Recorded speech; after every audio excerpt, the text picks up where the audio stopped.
Si nous vivons là où vous partez en voyage, nous partageons aussi avec vous nos coups de cœur, nos expériences et aujourd'hui nous allons parler du Melukat. À Bali, le Melukat n'est pas un simple rituel, ce n'est pas une activité de bien-être comme on pourrait l'entendre ailleurs. Le Melukat, c'est d'abord un retour à soi, un moment pour ralentir, pour se recentrer, pour se libérer de ce qui pèse à l'intérieur.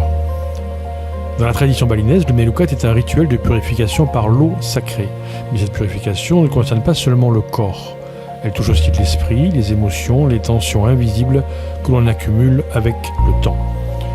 Tout ce que l'on garde en soi sans toujours s'en rendre compte. La fatigue mentale, le stress, les pensées lourdes, les peurs, les blessures silencieuses. Et c'est là que ce rituel prend toute sa force. Dans nos vies modernes, nous sommes en permanence sollicités. Trop de bruit, trop d'écrans, trop d'informations, trop de tensions. On avance souvent sans s'arrêter, sans écouter ce qui se passe réellement en nous.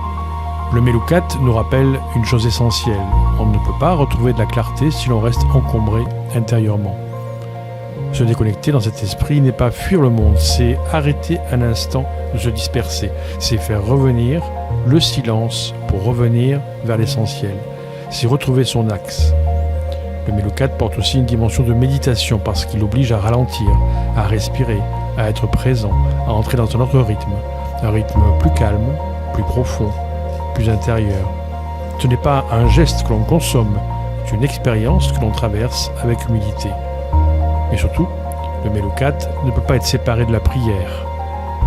À Bali, la prière donne un sens au rituel, elle donne une direction à l'eau, au geste, à l'intention. Sans prière, on lave simplement le corps. Avec la prière, on entre dans une vraie démarche de purification. On vient déposer quelque chose, on vient demander, remercier, se recentrer. On vient avec sincérité. Et c'est sans doute cela qui fait du Melukat une véritable expérience culturelle.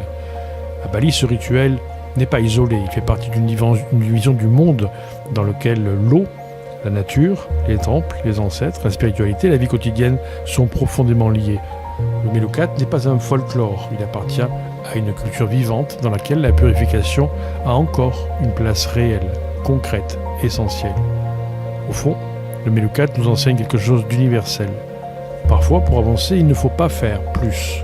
Il faut d'abord nettoyer, apaiser, déposer. Il faut revenir au silence, à la présence, à la prière.